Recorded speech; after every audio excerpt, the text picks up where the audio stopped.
Good morning, good afternoon, or good evening to you, wherever you are. We are so glad to have you with us in this inaugural NCCMR webinar. NCCMR stands for the Network of Centers for Christian-Muslim Relations. We are thrilled that you could join us today with about 135 registrations from a wide range of countries.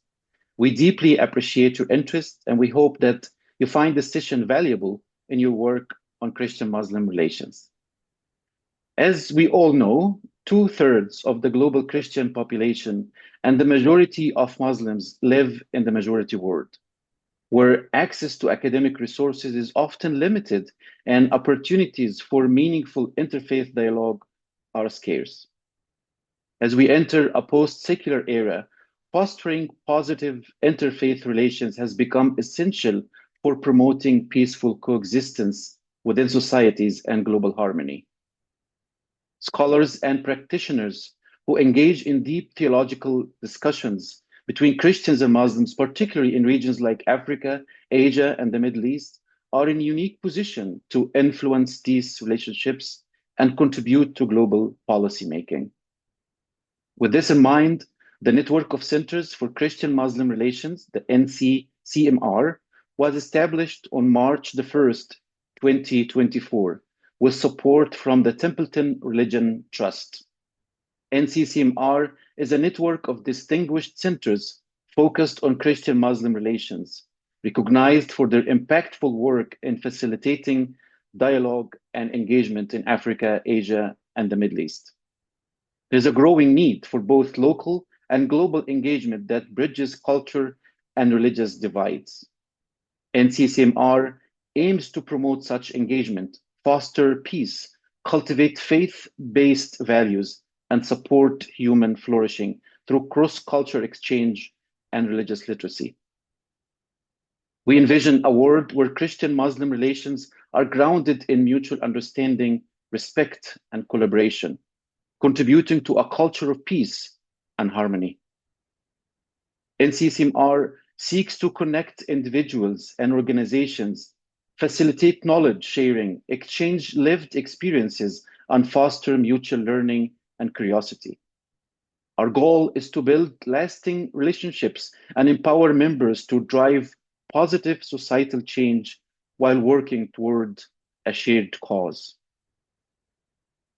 Effective collaboration depends on mutual understanding, which is why NCCMR is committed to enhancing cross-cultural and religious literacy.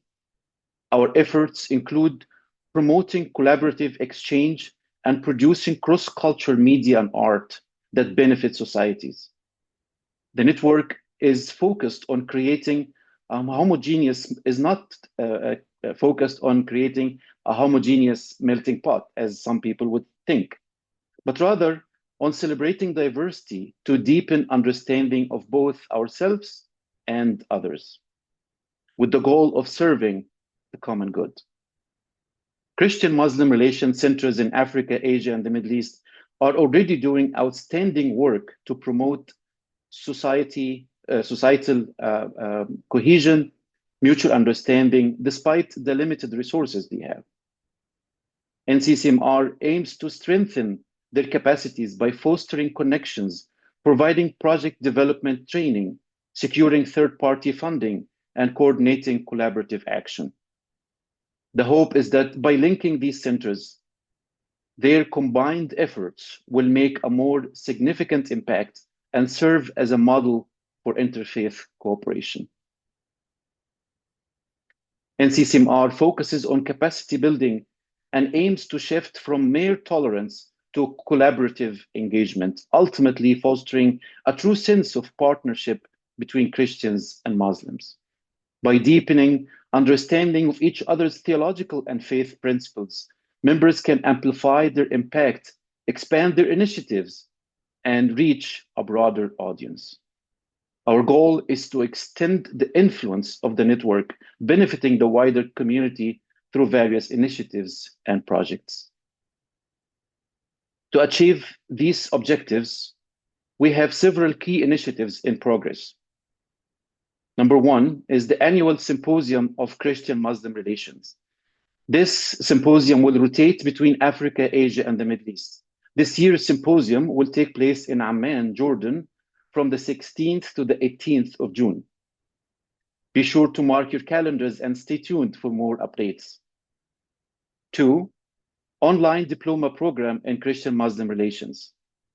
We're finalizing details with the International Dominican University to offer this degree. This European accredited diploma will be launched in September this year. We encourage you to consider enrolling. Also, stay tuned for further information. Three, the Contextual Dictionary of Christian-Muslim Relations. This is a major undertaking. This project will feature about 100 terms and themes related to Christian-Muslim relations. 42 contributors from 22 countries will provide academic insights and contextual perspectives on each term. We are also exploring more initiatives to further our mission. Today, we are privileged to have Professor Azza Karam with us. Professor Karam is a renowned peace builder and advocate for mutual understanding and Christian-Muslim relations. My colleague, Dr. Ghassan, will introduce her shortly, but I want to take this moment to express my sincere gratitude for her unwavering support for the network. Her generosity has been invaluable. I personally felt supported so many times by her. I am so grateful we have her, and I'm looking forward to learning from her. Dr. Ghassan, the floor is now yours. Thank you, Dr. Wajih, for the introduction. I will take a brief moment after welcoming our guests and, of course, our guest of honor, Professor Azza Karam. When I told Professor Azza Karam that I am going to try to narrate her biography, she told me good luck. And and I understand why I need it. It's a long, impressive track record full of accomplishments. However, one can say that Professor Karam knew the right areas of interest at the right time, and that with a lot of dedication and a fair amount of ingenuity won her the fame she now deserves. The career, the start was with her work, Women, Islamism and the State, Contemporary Feminism in Egypt. It's an ethnographic research on gender that shook up some prejudices about women in the Muslim world. She told the world that not only is there a feminist movement, but studying the case of Egypt, she distinguished three tendencies: secular feminism, Muslim feminism, and Islamist feminism, and demonstrated that the frontiers between them is oftentimes very blurry. From there, she moved on to editing a number of influential volumes in the domain of gender, politics, and religion. Women in Parliament, Beyond the Numbers, appeared in the International Institute for Democracy and Electoral Assistance. All female contributors, I found out. She also edited A Woman's Place, Religious Women as Public Actors. This came out of the World Conference on Religions for Peace. Also all female contributors, and I think this performance was very important to that the substance reflects the form and vice versa. After the unfortunate events of September 9/11, she edited Transnational Political Islam, and with this carefully selected volume of carefully selected contributors, she demonstrated her ability to deal with gender issues, political issues, but also with more global and wider phenomena. In that case, transnational political Islam, which was just starting, and very few people could predict with any degree of accuracy where it will end. The world we see today is testimony to a vision and a clairvoyance almost of where things were going. And I think this ability to look ahead and see where things are going on a political and social level vis-a-vis religion is Professor Karam's main talent. This won her Chief Executive Officer of the Women's Learning Partnership after doing a few relatively minor jobs at the United Nations, such as Senior Advisor on Culture at the United Nations Population Fund and Senior Policy Research Advisor at the United Nations Development Programme and Coordinator for the UN Arab Human Development Report. However, her work in NGOs, her independent record continues in serving as Secretary General of the World Conference of Religions for Peace. Religions for Peace shortly is the world's largest, bar none, international coalition of representatives of religions dedicated to promoting world peace. The establishment is more than 50 years old. We all know what it is. I really cannot, without any kind of false pretensions of reverence to her achievements, I really cannot count them all. But one achievement that to me is understated in its importance is that she co-founded and chaired the United Nations Interagency Task Force on Religion and Development. This task force, which was founded in 2010, provided policy guidance around engaging with faith-based actors and deepened UN system staff capacities around intersections of religion and UN pillars of development, human rights, and peace and security dynamics. And of course, providing strategy policy guidance. When we talk about an interagency task force, we're talking about an advisor that advises all advisors and a level of influence that permeates the entire organization. It has an unusual name, but it is an unusual task force. And I think this is promoting knowledge of religion to the level of strategic political thinking is definitely something that we owe to the generation of Professor Azza Karam and her colleagues. And I will stop here recounting, I hope I did it some justice, the biography of our speaker. Welcome, Azza. Before I give you the floor, I want to explain very briefly why there is a moth and the fabric on the poster of your lecture.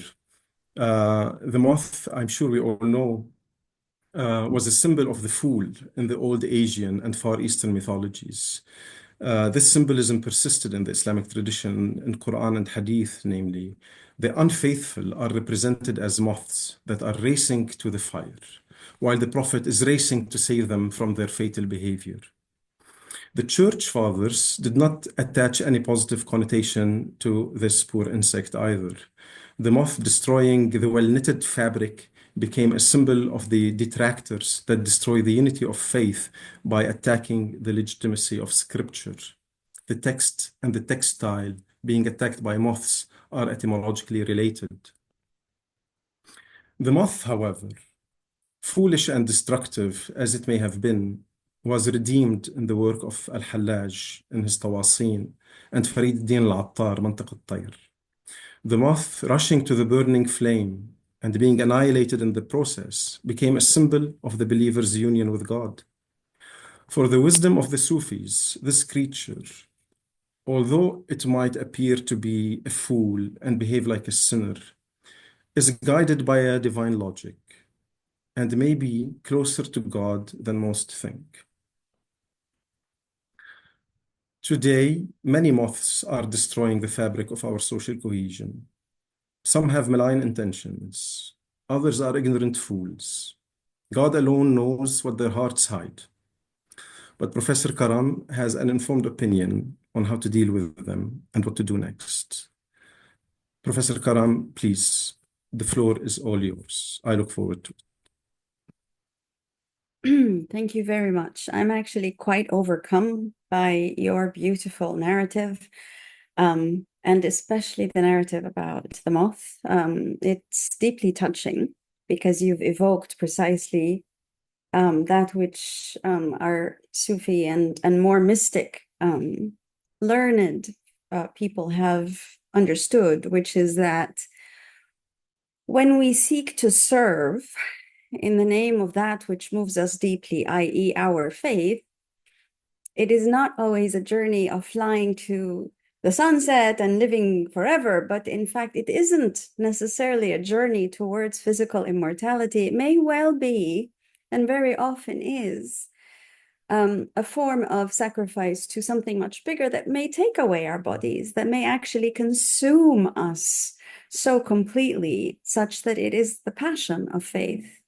So thank you for that very, very beautiful introduction. By the way, when I said good luck, I didn't mean because I have so many achievements, good luck summarizing them. On the contrary, what I was trying to intimate is, good grief, how are you ever going to describe when I struggle to describe what I do and what I did? But you did such a beautiful job. I'm definitely going to use the recording in other contexts. Next time I'm being asked for a bio, I'm just going to say, would you please just listen to what Dr. Hassan Al-Masri says right here, and you've got the whole picture, and I have much, much better than I did, actually. So thank you. I am obliged to you for this.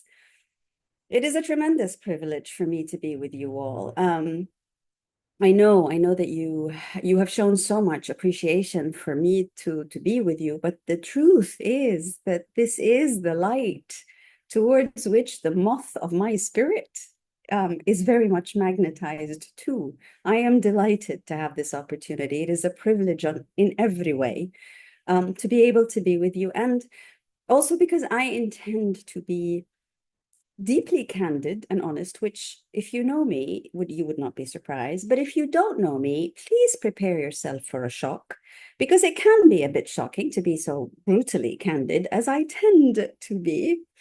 I intend to be provocative. I'm not belittling, but I need us to be much more mindful of the good and the not so good, because the discourse about interfaith dynamics and relations has, in my own lifetime, shifted dramatically, from contexts where it was not really mainstream.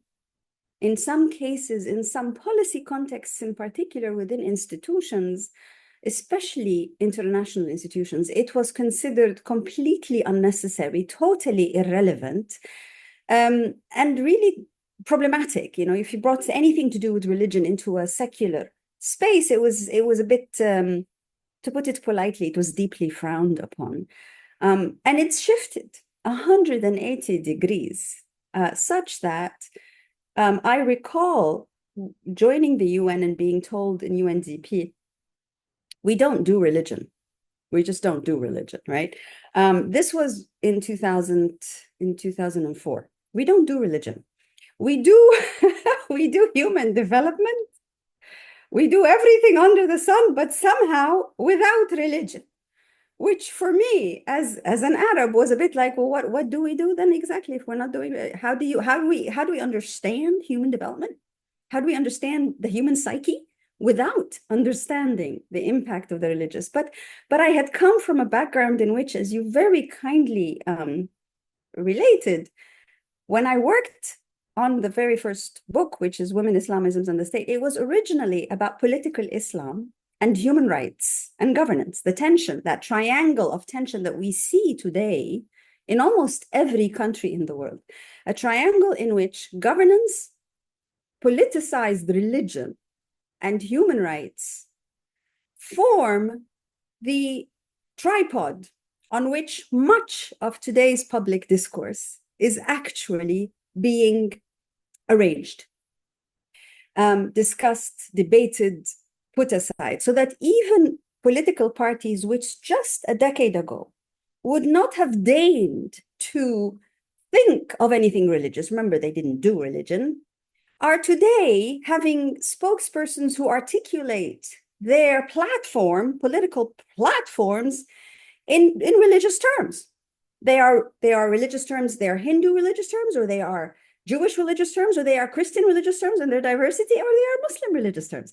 So we've suddenly seen a public space shift from, yeah, really, let's just keep religion as a side, even in countries ruled by religious regimes, the religion was the business of the regime, but not the business of the governance and laws and legislation, which is fascinating to observe in some contexts. Or it was selective.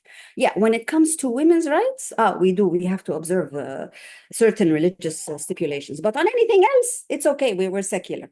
This has shifted, and it has shifted in our own lifetime, so to speak, to the context where today, when I look at my colleagues in the UN system, whom I trained and I worked with for 2 decades, and I realized that the discourse has evolved from we don't do religion to religion is absolutely central to everything we do, which is kind of nice because really we've woken up and smelled that coffee. On the other hand, given the extent to which some religious discourses are subject to severe political manipulation, and vice versa, some political discourses are subject to severe religious manipulation, it makes us wonder, wait, what do you mean? So religion is now the solution? Which, remember, used to be the motto of the Muslim Brotherhood. Islam is the solution. So it puts us a little bit on the very, how shall I say, concerned. I'm being politically correct. One is concerned by this evolution because we understand, and of course one maintains the remarkable necessity of faith in our lives. The moth attracted to the flame of faith, of course, but there is a difference between that understanding of self and relational dynamics and between the politicized narratives that are today undermining the very fabric of peaceful coexistence. So, but I go ahead, let's just, for a minute, let me share with you the journey of interfaith as we understand it today, as it has been for, by the way, interfaith dialogue is the oldest known form of human dialogue ever.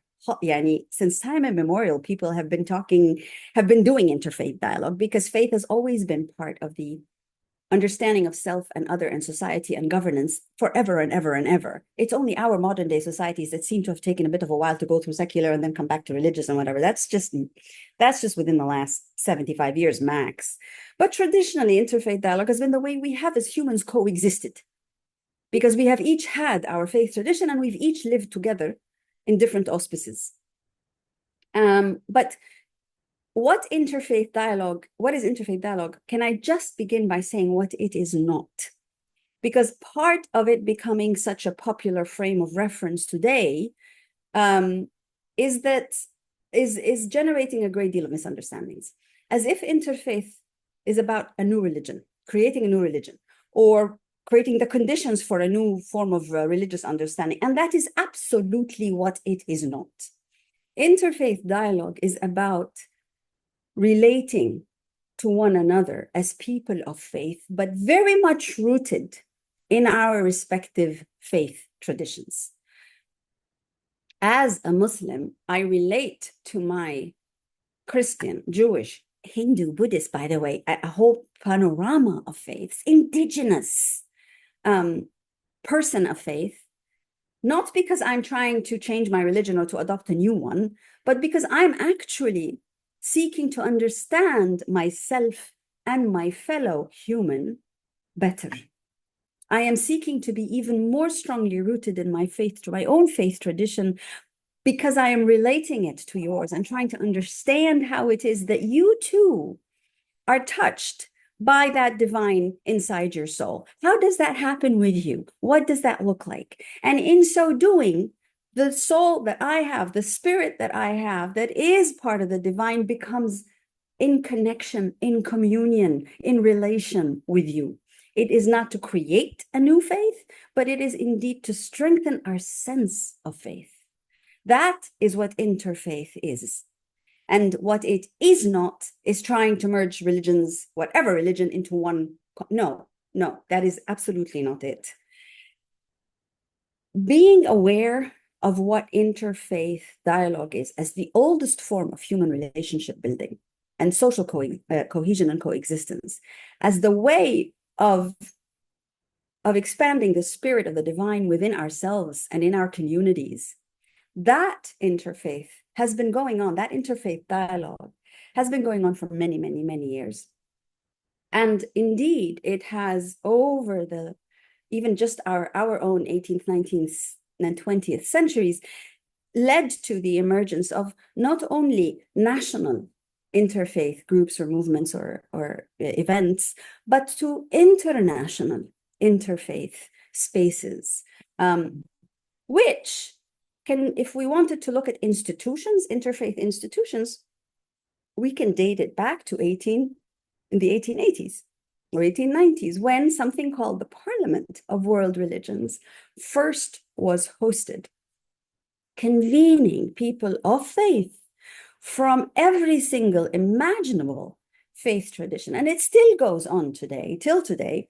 The convenings of the Parliament of World Religions are the largest single convening of diverse faith traditions from everywhere in the world.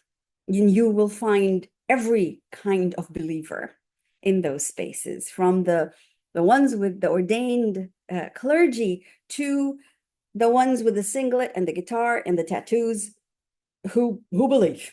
Okay, you get that entire, it is absolutely fascinating. The Parliament of World Religions was established way back in the 1880s. It's the first interfaith or institution or organization. Eventually, we started to see a number of different institutions emerging, which were carrying out forms of interfaith dialogue. What is not known to many people is that after the Parliament, one of the first international interfaith organizations was created by a woman, and it is called the Temple of Understanding.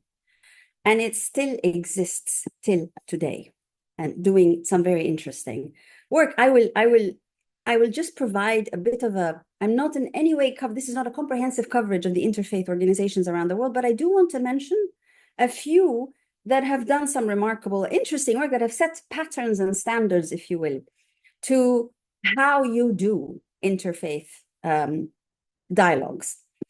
So I mentioned the Parliament of World Religions, established in 1889. This set the trend for the meetings, the global meetings that would convene people from all over. The Temple of Understanding was established in 1960. Religions for Peace, the organization that I had the privilege to serve for 4 years, actually for 8, because I served it before as a program officer and came back as Secretary General. Religions for Peace was established in 1975. United Religions Initiative in 2000. The Royal Institute for Interfaith Studies, as one of the examples of the Middle Eastern, if you will, of the ones housed in the Middle East, it was one of the first to be established in 1994, again with a global, multi-religious or interfaith mandate. A very definite shift in interfaith dialogue took place with the establishment of the King Abdullah International Center for Interreligious and Intercultural Dialogue, CICID, in 2013. And I will come back to that in a minute, but to why this was a shift.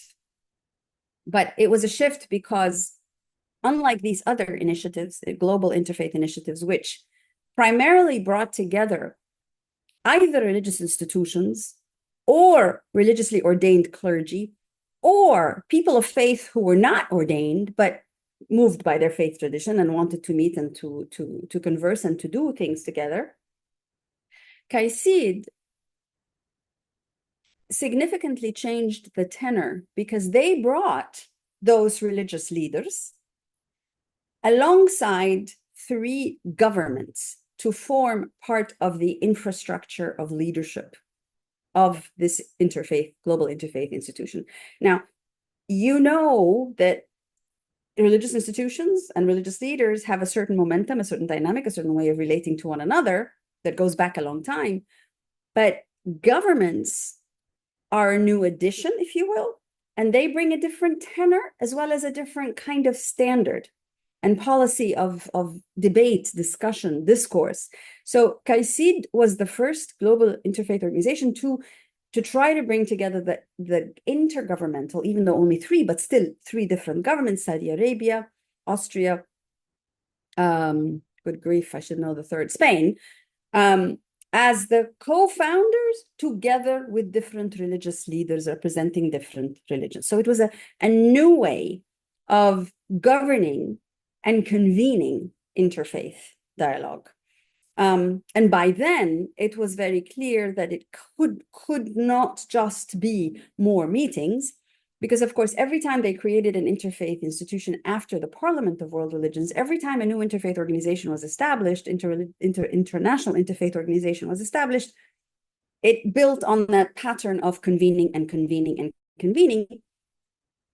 With CAICID, it became convening plus providing research, doing tracking certain interreligious and intercultural initiatives. It became more than the act of meeting and went into the policy making. What kind of policy guidance does this interfaith space actually provide and lead to? So there was a subtle but very definitive shift in interfaith relations from communities learning with one another, engaging with one another, to religious institutions, religious leaders, and governments engaging to influence policy at the global level.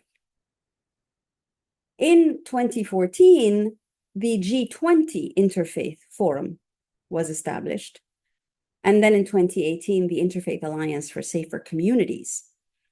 And they too follow this praxis of we will meet regularly, excuse me, and we will provide analysis, policy papers, meet with government officials, and try to influence the way decisions are made about issues relevant to what is understood as the common good. So this is a very interesting, if you will, trend on the international space. Now, I am not speaking to the multiple national and regional level initiatives. I am specifically looking at it from 10,000 feet, the global interfaith organizational space. And I'm doing that because I'm trying to track at that broad global level what interfaith looks like. How did it get institutionalized? What is it exactly? Now, having said that, as the emphasis of interfaith dialogue shifted or became more nuanced, shall we say, it depends on how you want to describe it, but let's say as it shifted from we are meeting together as people of faith, even as religious institutions, to learn about one another, it shifted to how can we influence public discourse through government officials, through academia, through think tanks, through whatever means. So a very definitive shift. Now, the interesting thing that I neglected to say, please bear with me. One of the frameworks that describes interfaith dialogue best, in my opinion, is a framework developed by the current Minister of Religious Affairs in Oman, and how he describes it, the interfaith encounter, is, and he describes it in Arabic. It is about معرفة, تعارف, اعتراف. Now, the stages of interfaith. We get to know, learn about one another and ourselves. we get to relate to each other through this knowledge that we are evolving of ourselves and one another. And we acknowledge, we see one another in a deeper sense of not just I can see you right now or you can see me, but in the sense of being able to see the spirit and to recognize the spirit in the other. So it's that stage that we arrive at after we have learned about one another's respective beliefs. We have related to them and to one another, and we now, we acknowledge, we recognize the spirit in one another. So it's a beautiful methodology that he has evolved. Muhammad Saeed al-Ma'mari, the Minister for Religious Affairs of Oman. Again, so it's not mine. I am actually referring to what he has developed and evolved.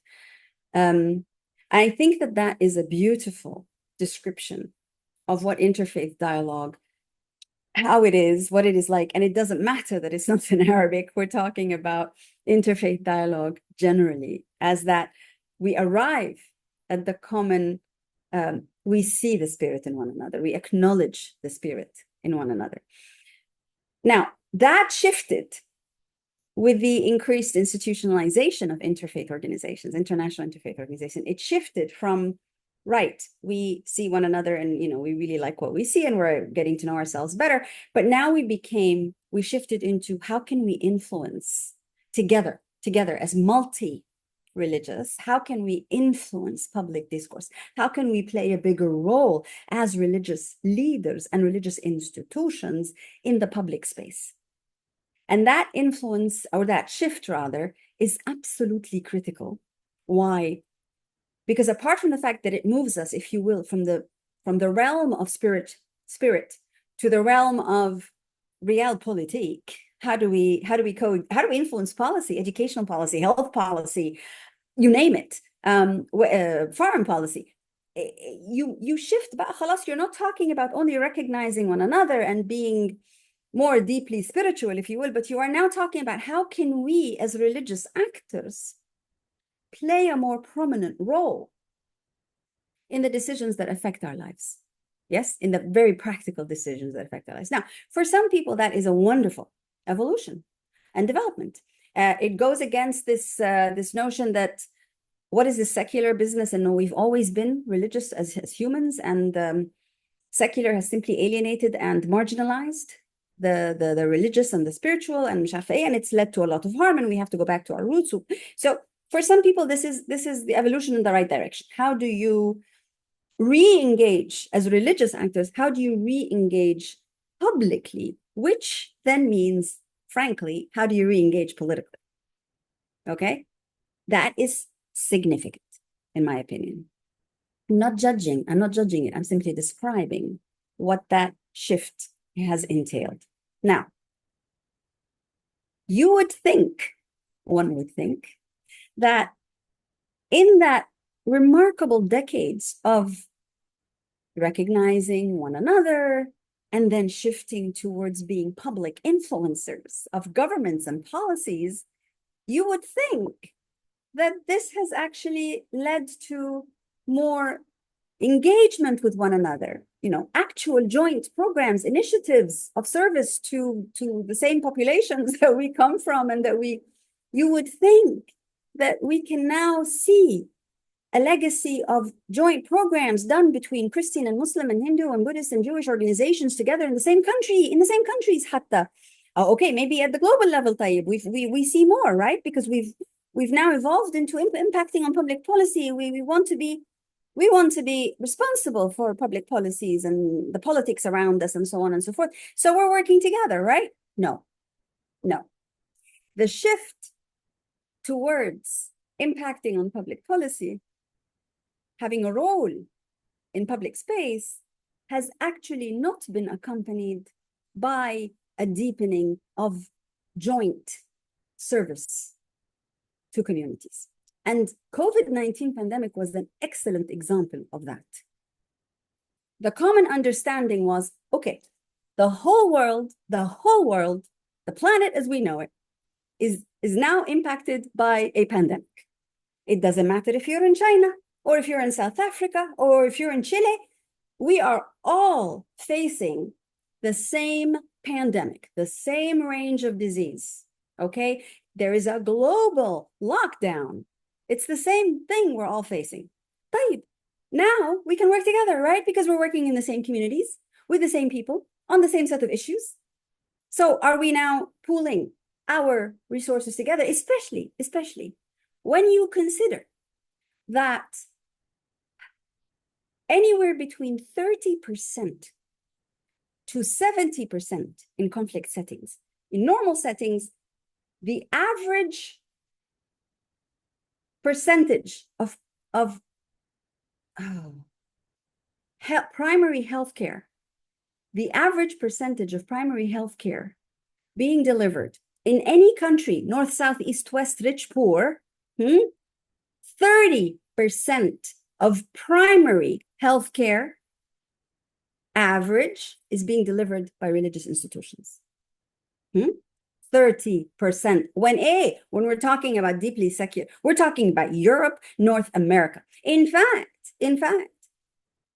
a statistic came out in 2012 in The Economist indicating that 70% of hospitals in the United States of America, 70% of hospitals were run by and through the Catholic Church.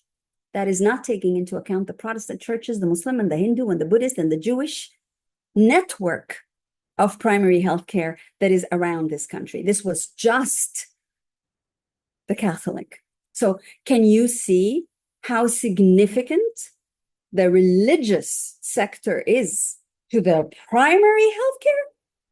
So, global pandemic, you'd think that all of these will now work together because they're serving the same things in the same places.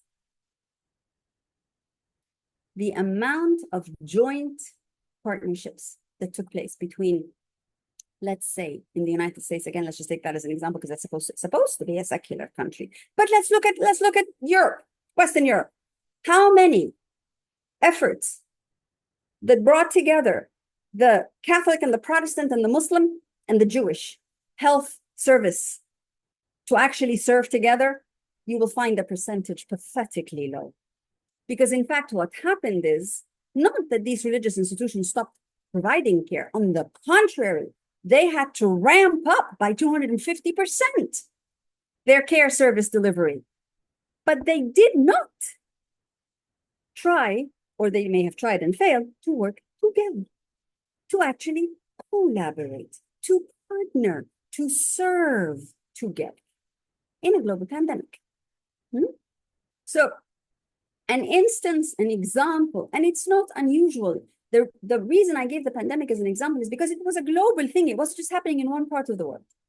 So the response that we would have expected to generations of interfaith dialogue did not result in interreligious service.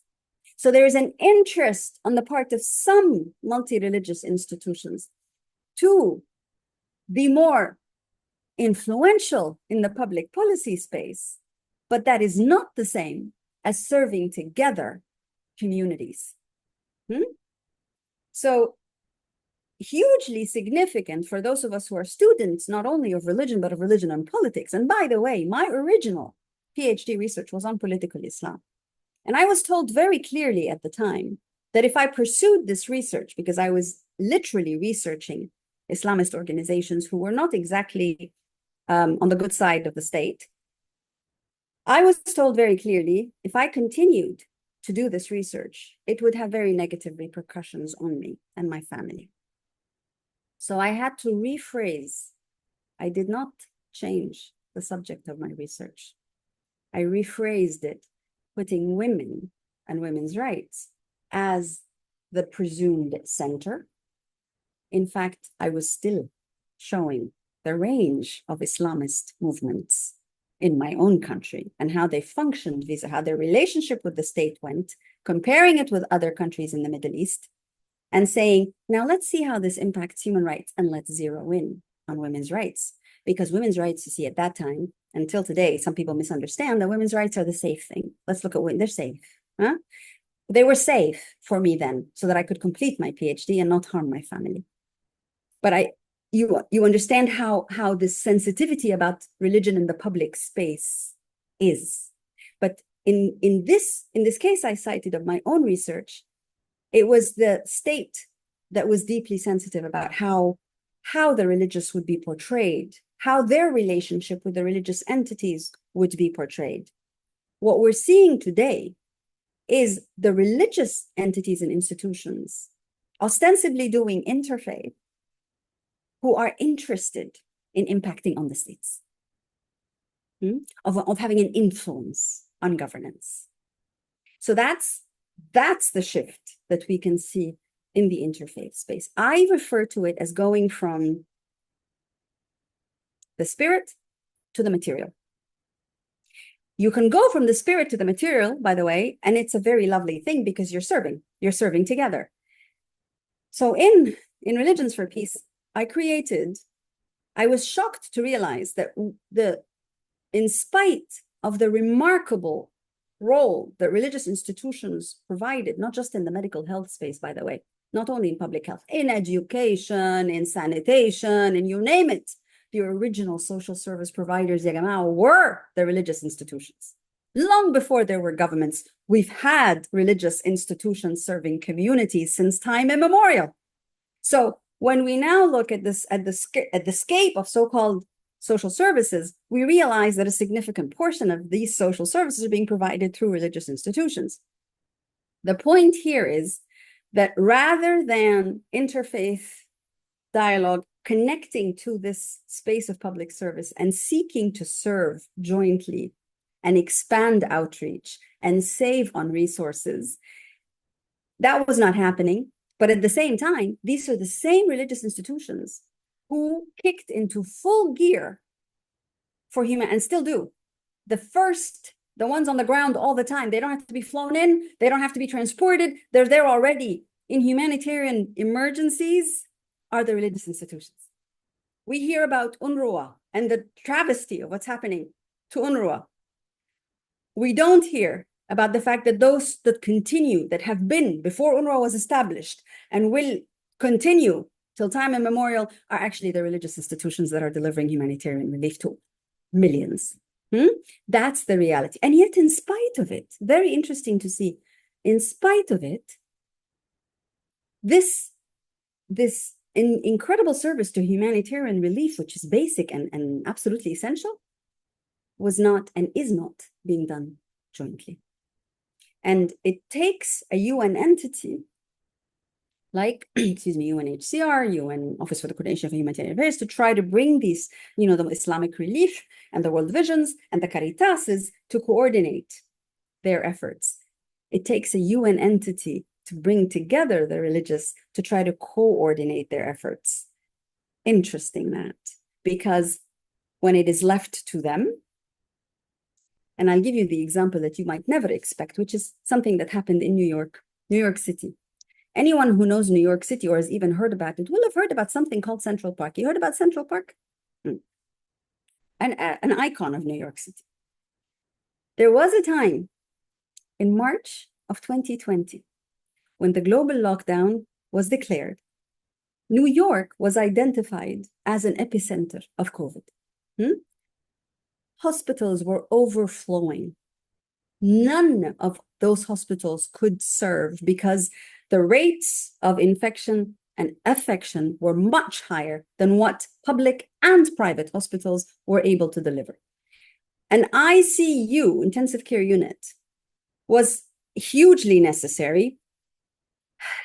A religious organization came forward and said, we're going to set up a massive ICU unit in Central Park to accommodate the overflowing demand that was necessary.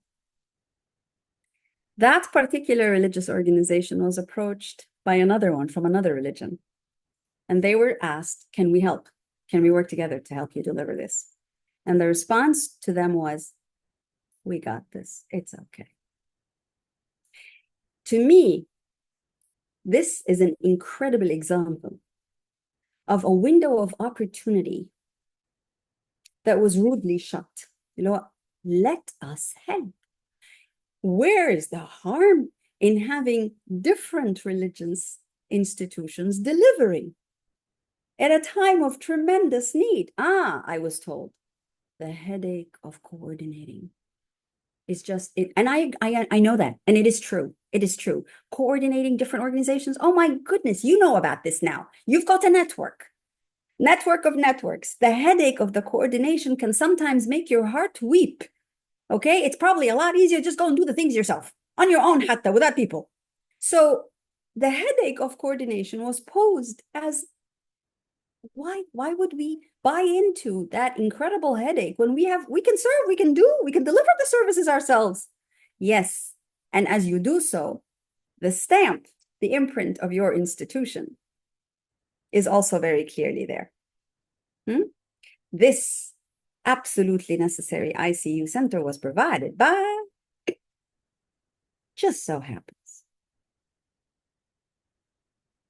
religious institutions and organizations are not immune from the need to survive. Religious institutions and organizations are not immune, even though they serve and have served for centuries humanity. They are not immune from territoriality. In fact, they are probably the original definers and practitioners of territoriality. Now, in a context like ours today, in which you speak about deeply divided societies, divided along lines of ethnic, divided along lines of religious, divided along lines of race, divided along lines of class, divided along every single imaginable line. And for the first time in our history, modern history, it's not just that one part of the world is divided and the other part is doing okay. Actually, polarization, social, political, cultural, and financial polarization is a universal phenomenon today. It defines our world today. So in such a world, the territoriality of the religious becomes most especially problematic. This is the time when it's about interfaith dialogues, what should have been the natural outcome thereof, which is interreligious collaboration in service to all. Every single religious organization will say, but we don't distinguish, we don't discriminate between who gets our services. We serve everybody. Absolutely true. So then if you don't discriminate against who gets your service, why don't you work together to serve, to provide those services, to make it a point of practicing the social cohesion that we need? And what better form of earning the fabric of social cohesion than to serve all together, than to actually bear the headache and the heartache and the challenge of coordination that is absolutely horrid, but we bear it because this is the service ultimately that our spirit calls us to, unless we're very interested in the logo.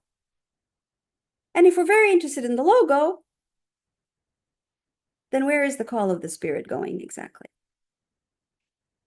Interfaith dialogue has created the space for interreligious or multi-religious collaboration. It should be possible because we have already, supposedly, we have already shared the spirit of the divine with one another. Why will I not stand alongside you and serve? Why will I not give you what I have in terms of resources so that we can combine, so that we can do more, so that we can reach more, we can be better? Why won't I do that? And what is the excuse when I am a religious organization? What is the excuse for not doing that? When I created the Multi-Religious Humanitarian Fund, because there was no such thing as a Multi-Religious Humanitarian Fund, there was hundreds of religious humanitarian funds, hundreds. Every single religious institution of any worth has a humanitarian and is a huge servant in the humanitarian space. There wasn't a single multi-religious humanitarian fund. We created it. We said, look, the only criteria to apply for seed money the only criteria to apply is that you're going to be working together across different traditions. So we got some applications that said, well, we've got the Pentecostal, we've got the Baptist, and we've got the, and they enumerated a whole bunch of Christian organizations. And we said, that's absolutely lovely, wonderful. There are other institutions who can support that kind of effort. We're actually interested in you working across different religions completely.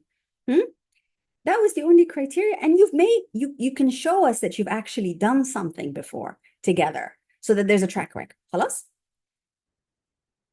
Fabulously interesting to observe the results. And the results were as follows.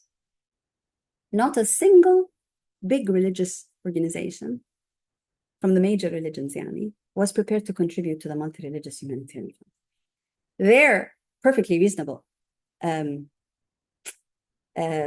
Explaining was, we have one of the largest humanitarian funds and operations in human history.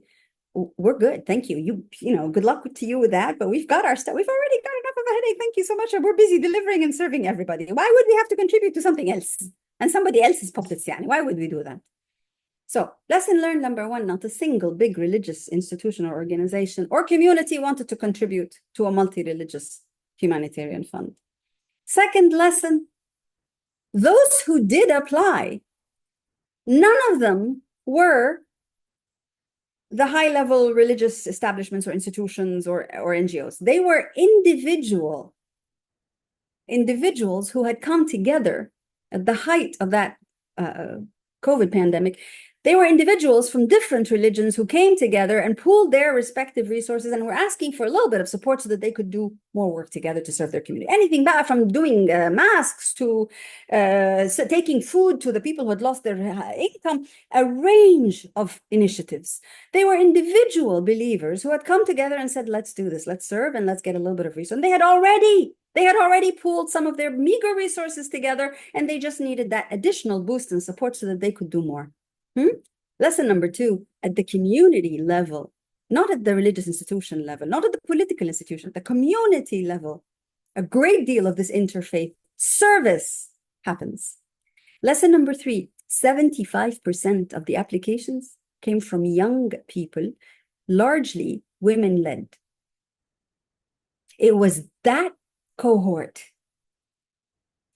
And in some of these cases, when they did the work together, it caught the attention of their respective religious institutions because it caught the attention of some of the media.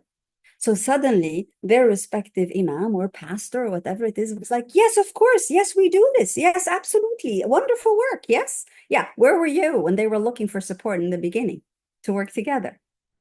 So interesting how that in spite of the fact that the institutionalized religious spaces that are doing interfaith dialogue and have been involved in it for so long may not be the ones to step up.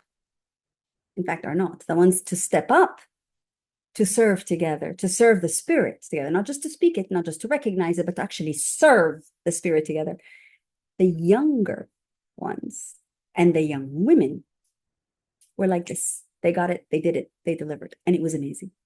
And that gave me hope because I was so upset by then. Like, hey, how is it possible that nobody wants to put $1? They put $1, make it nominal. No. But that reaction, the applications that came in from some of the most amazing groups, and they did remarkable work. Within short periods of time, they managed to do magic, subhanAllah. That gave me hope. And I realized one thing. We are at this moment in time, especially given how we've seen the reaction of a number of different youth organizations, faith-inspired and secular, in different parts of the world to what is happening in the Middle East, what's happening in Ukraine. And we're seeing some of the youth veer towards the politicized religious movements because they're the only ones serving as a resistance and resilient whatever. But we're also seeing a large swath of young people who are determined to make a difference, to object at least, and to build resilience. And I think that that's where we have to orient those of us who want to serve the interfaith dialogue and interfaith collaboration space. We need to be mindful and determined to identify, to be approached by the younger generations who are not only willing to serve together, but who believe that this is the way that they can be better believers of their respective religions. That is the cohort that will keep us alive and will keep this planet alive. That is my faith right now. I leave it at that. I hope there's tons of questions and whatever. Thank you. Thank you very much, Azza, if I may, for the presentation. Your life experience is a lecture in and of itself. I personally have many things to ask and things that I would like you to develop, but I open the floor to our audience.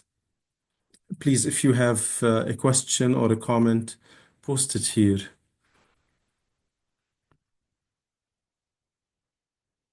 Yes. I will relay the questions of the audience to you, Professor Karam. This one comes from our colleague Hanna in Singapore, whom I know from the different encounters with her. She in MUIS Singapore. She has her heart on the community, and she writes, "Serving humanity together is crucial, but can faith also play a role in centering morality and the ethical? For example, elevating the sanctity of human life in the public sphere in the very corrupted world that we live in now." So, working towards a common human ethical objective, to what extent do you see that is possible? The whole point of multi-religious collaboration is precisely to operationalize, to realize the centering of the morality and the ethical. We can talk about it. It is being talked about all the time.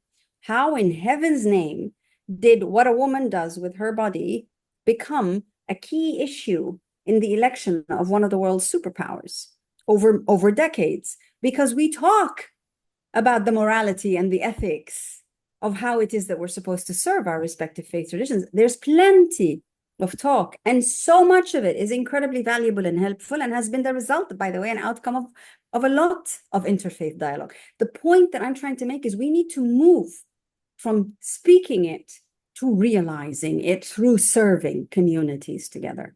That is morality and ethics in action, and we need to see that in action and to speak of it.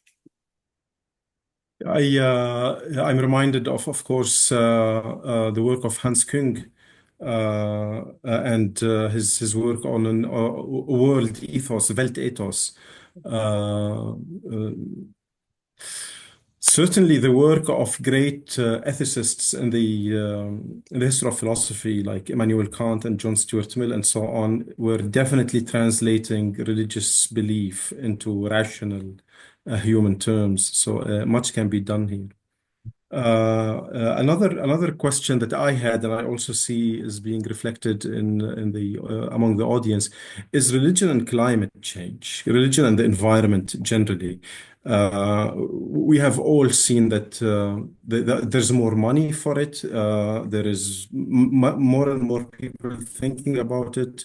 Would you please comment on the issue? Sure, and I can tell you from working in the UN system on and with religious organizations, up to 700 of them around the world, that there is a great deal being done where they come together on what they believe to be common concerns. And environment and climate change is definitely one of those common concerns. Why?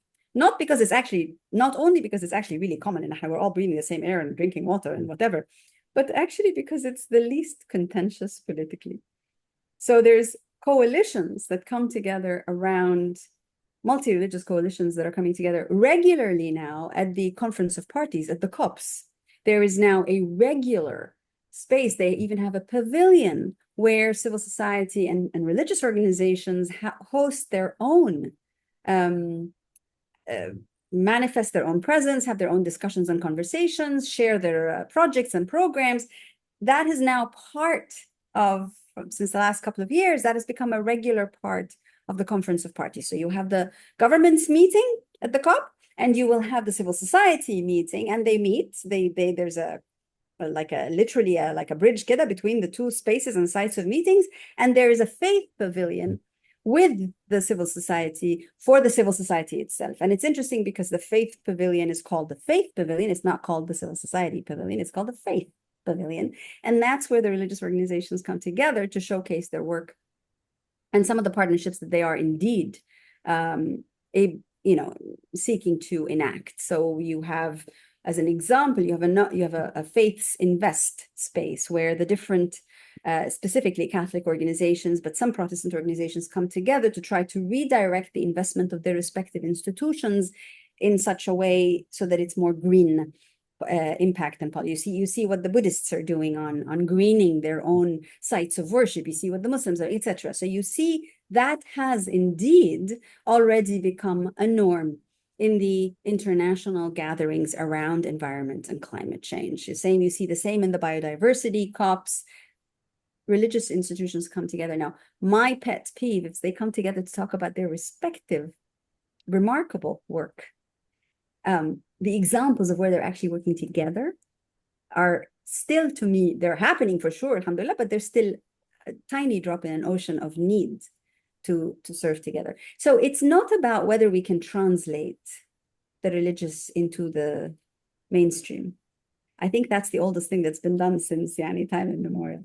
I think it's about whether we are able to actually give our most precious resources to one another, because part of the whole interfaith thing, part of that ma'rifah and ta'aruf and i'tiraf, recognition, we recognize the spirit in one another, which is absolutely phenomenal. But are we able to give to each other that which we hold most dear, to share, which by the way, is a central tenet in all faith traditions, from the indigenous to the Baha'i and everything in between. A central tenet is you give to those in need. You give to one another. You don't give when you're doing really well only. Of course, you give then, but you're also meant to give when you're not doing so well, when you've got so little to share. That's precisely the point. That's where faith makes a difference. So so the question is, are we giving to one another? Are we actually sharing our resources with one another as religious institutions? Because we are happy to give to the UN. The UN today, UNICEF, UNHCR, UNDP, they actually receive money from religious NGOs. They don't give, they receive money from religious NGOs. And the question then becomes, wait a minute, you're more comfortable giving your money to the United Nations than you are to sharing your resources together to deliver basic needs together? Why? That's my question. That's why I'm not saying it's not happening, that there is interfaith, and on the contrary, it wouldn't have happened that we are at the stage we are today. We wouldn't be coexisting at all if we were not having interfaith and interreligious dialogue and translating the basics of our religious and ethical values into something called the Universal Declaration of Human Rights, by the way. I mean, where did that come from? That came from the common values to all faith traditions and cultures. That's already been translated into the most amazing document ever. How come we're not now, as religious institutions and organizations, coming together to serve, maybe just even serve some of the basic human rights together, fight for them together? Some of the original human rights defenders, ala fikra, some of the original human rights defenders that the world has ever known were religious leaders and actors. So liberation theology, anyone? The incredible transition an effort it took and sacrifice across Latin America, from military regimes to semblance of democracies, that was done thanks to liberation theologians and activists who sacrificed their life. We've seen that across history in different contexts. So why aren't we doing that together? And we've got the Middle East burning right now. All of us are burning. Christians and Muslims are like, where are the joint efforts of Christians and Muslims in serving the basic needs of their communities now? Where? And why are they not the most well-known thing ever? That's my question. Professor Karam, there are lots of people, some of them are already posting questions here, and others always ask us, are we calling for mixing Christianity and Islam in some melting pot and creating this third religion? Are we calling for syncretism? This is a concern, a real concern many people have when they hear of our focus, our engagement in Christian-Muslim relations. They are so concerned that we are calling for some third religion, i.e. what is being really talked about a lot in the Middle East, the Abrahamic religion. Are we calling for a third religion when we call for interfaith relations, especially between Christians and Muslims? When we share common prophets, we share common prophets. Christians and Muslims and Jews share common prophets. Abraham, anyone? Isa, Musa, come on. We share a heritage of common prophets, but we have very distinct religions, and we are committed in different ways to our respective religions. The amount of time people say it was through interfaith dialogue that I became an even more committed Christian, or an even more committed Muslim, or an even more committed Jew. The point is, we are sharing the spirit of divinity, acknowledging it in one another, not creating another religion. There is a big difference between having a common heritage of belief, between having a light that burns within, and between trying to amalgamate everything and create something new. Unfortunately, that human tendency is there. It's part of what many of us do. It's part of why many of our institutions fail, ultimately, because we're trying to create new institutions that do new things and new ideas. And actually, the spirit is right here. And when I relate to you through interfaith dialogue, I am honoring your religion, your spirit. And I said, in the very beginning, I said, let me define what it is not. What interfaith dialogue is not. It is not about creating a new religion. It is not about amalgamating our religions into one. We have plenty of religious values. People who are so worried need to work that question backwards to themselves. What are they so afraid of? Why would we fear that we might be trying to create another religion? Are we not secure in the spirit within? Do we not want to rediscover the spirit within, that is within and within you, that it does not have to be another new faith tradition? It just has to be an acknowledgement of the existence of the spirit of the divine within you. And then hopefully we can evolve as human beings towards actually being able to serve as a Christian, as a Muslim together, to serve our communities together. Sharing a common heritage of prophets should be an inclination to serving the common. Noah did not say, yo, I'm creating a new religion here.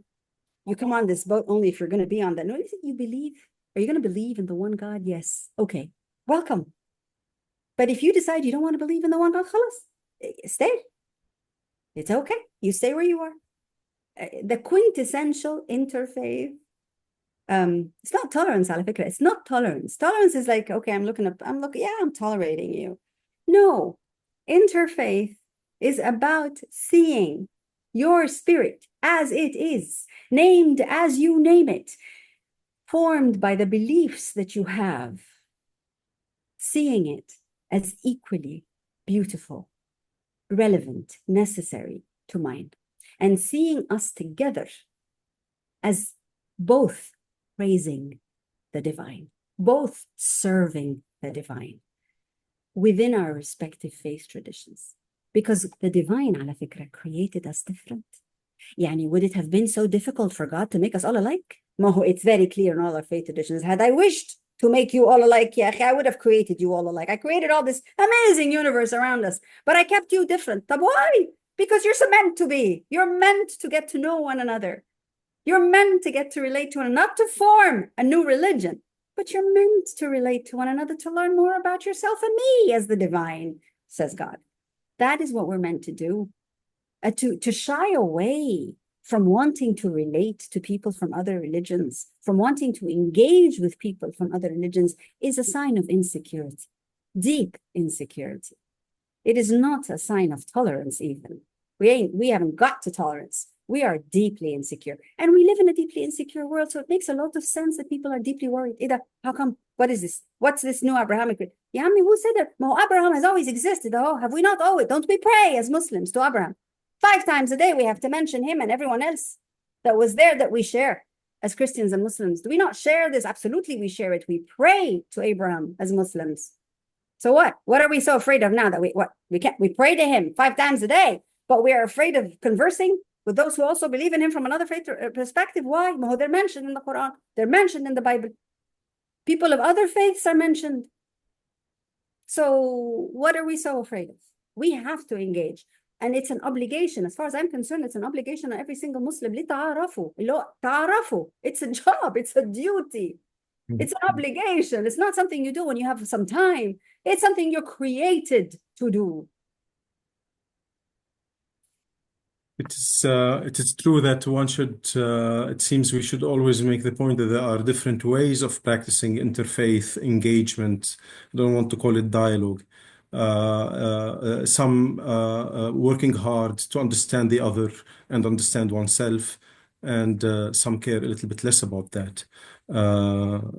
We are certainly in favor of understanding oneself and understanding oneself vis-a-vis the other. And I think this is the wealth of the traditions. Professor Karam, I agree with you definitely that we have a shared tradition of prophecy. And this might take me to the next question, but we do have very divergent visions of the end. And these visions of the end are leading us sometimes towards violent encounters. There is a violent interreligious engagement also in a way. Takes me to a question that was posed and that I also had.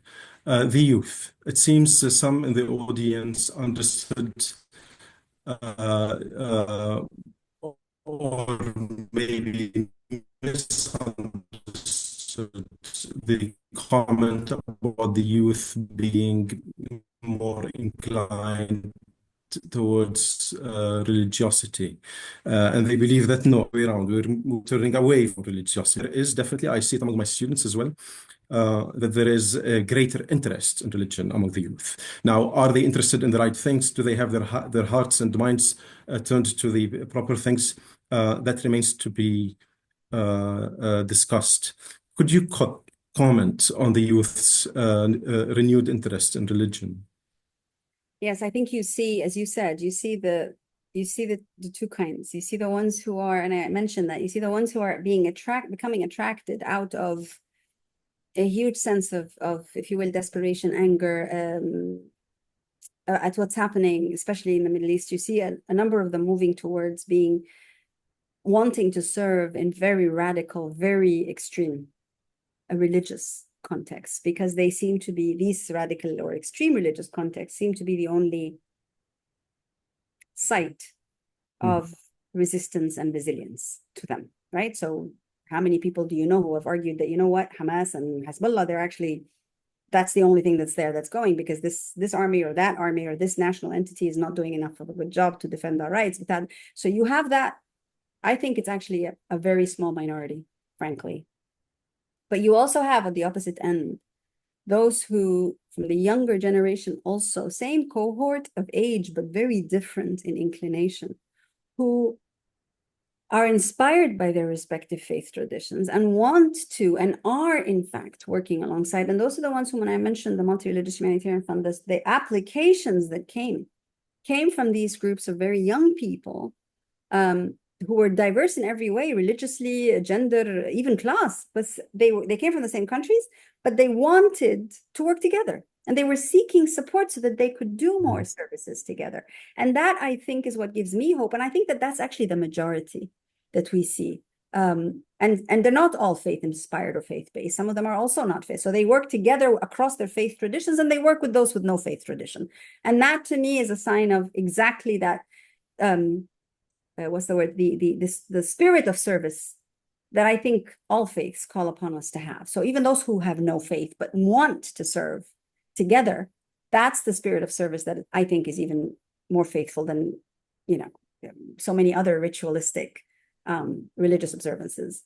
So I think we can see the youth going in all directions, but especially I see the larger cohort going towards wanting to work together, wanting to serve their common interests together in a very constructive, very, I think, very enlightened and beautiful way. And that's what I would like to see us learn from as the slightly more skeptical, at least I speak for myself only, the more cynical, skeptical elder ones who are like, what is going on? But seeing this as a source of hope. I want to see more of that. And I want them to continue to instruct me in that spirit of what I think is selflessness, because it's a commitment to the common good more than it is a commitment to a respective individual interest. It's actually a commitment to the common good. I think that group of youth, and I already tried to answer Brian, thank you, Brian, for the question, is to say, I'm not urging anything but for us to learn from that group and see how we can support them more, if they ever want our support, by the way. Some may not.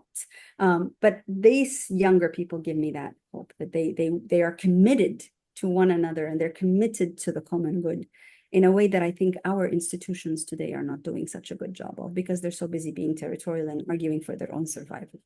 I also want to say, and this was a kind reminder from Michelle, if you'll allow me, please, Michelle Beach, who is my partner in Lead Integrity, has reminded me to say just a word or two about it, which I'm not very good at, but here goes. We are a great number of faith-inspired professionals. We're not faith-based. We're not representing a particular religious institution or a faith tradition. We are faith-inspired, different faiths. And we're professionals in almost every sphere of public service. We are professionals with multiple years. The youngest amongst us has maybe like 20 years of service in different public service spaces. We're putting ourselves out there to address the hunger for what faith inspiration is and what it can do, and why would creating a community program with young people, what difference would it make to do so from a faith-inspired perspective, from different faith-inspired perspectives coming together to develop that program? What difference would that make? And we believe that our faith inspiration, especially because we come from such different faith traditions, from different parts of the world, but we're all committed to the common good. We believe that faith inspiration is an added value spiritually, in terms of knowledge, but also in terms of expertise. So what I've decided to do in my life that I can't believe how well you summarized. In fact, it just sounded like somebody else. That is coming from my faith inspiration. That didn't come from somebody giving me a book and saying, you need to do this, and then you need to do this, and then you need to do this. This was my faith inspiration. It led me in those different directions. I feel I was listening and being guided in these different spaces to serve in those different ways. That skill set of being faith inspired and acquiring different skill sets, and now wanting to give back to our communities and our nation in a time of deep polarization, that's what Lead Integrity does. It's a group, and we're women-led. I think we're the first women-led, faith-inspired collective of knowledge consultants. And we literally have everything from the rocket scientist to the ones serving medical professions, to the ones teaching in elementary school, the entire range of public service, the faith-inspired professionals. We have men partners who are faith-inspired, also different faith traditions. This is what Lead Integrity is. It's an attempt to affirm that understanding that our inspiration, that our faith inspiration is an inspiration. It is also a skill, and it contributes to the knowledge, to the wisdom of the how to coexist. So that's us, and that's our attempt to be faithful together, without one of us seeking to be, well, my religion is better or my understanding is, but no, we all understand that if you believe and you're serving and you want to serve together alongside, hook up. Yeah, let's do this together. So that's what Lead Integrity is about. Professor Karam, Wajib, please go ahead. As our time is reaching the end, we have 5 more minutes left, but I have an important question coming from my friend Imam Abdul Karim from Nigeria. Yes. Imam Yeah. Abdul Karim says you equally talked, of course, he's talking to you, you equally talked about public re-engagement, reconnection, and shared divine spirit among interfaith community. How can we situate this in the current global turmoil? It's a big, big question, but I hope you can address it in this very short time left. Thank you. So I think we need to distinguish as faith actors, as faith-inspired actors, shall we say. And I think Imam Shafi'i, with the work you're doing already, is a great testament to that, is an answer to the question that you're posing. We need to situate our wisdom, our inspiration, our knowledge in a way that is not tailored towards the welfare of only one kind of community or only one set of interests. I think the best ability to impact on even public policy may not be by sitting in government desks or forming government institutions or working with political parties. It may not actually be that way, but it may perhaps more be in exemplifying how we can pool our precious resources together with one another across the differences that we have, even in your own country, in my own country. We have many religious and social and cultural differences. How can we pool our resources together to serve jointly the common needs? I believe that exemplifying how we do that, being committed to doing that, and making mistakes and learning from them, because there is no right way to do this. We're going to make mistakes anyway.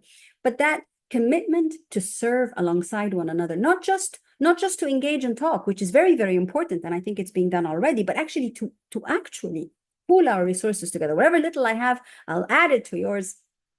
Heck, I'd even give it to you, and we'll still make that journey work. We'll still make those services get delivered. We'll still serve our communities in different ways together. That example is what we're lacking in the political space, in the financial space, in the social and cultural space, because we're so busy claiming attention and territory and resources for ourselves. We need not to take resources. We need to give the little that we have to one another and serve with that the whole that we can. That is how we can exemplify public service and impact on public policy. We exemplify. We're looking to religious leaders to exemplify that, not to only extol the virtues of their respective faith traditions, not only to extol the virtues of their respective religious institutions, not only to extol the virtues of their historical legacies. We're looking to religious leaders and religious institutions to show how they can collaborate, share their meager, so-called meager, even though actually they're not meager at all, share whatever resources they have together in service to their communities, actual practical services to their communities. There is enough need. There is enough need. And there is enough resources if we can collate our resources together. We point to governments, we point to the UN and say, you're not giving us. Okay, let's give each other. Let's give each other.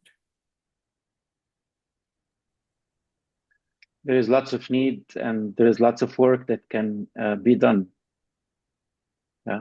Thank you so much for today. Thank you for your time. Thank you for your insight and for some provocative ideas as well. You challenged us, as you said in the introduction.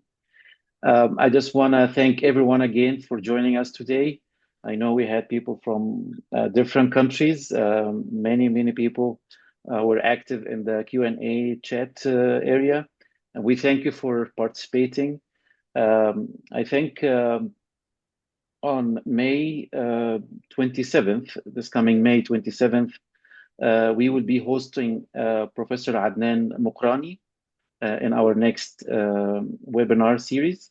We will send you more information about the 27th webinar with the theme and the other information. So please be on the look for some emails from us.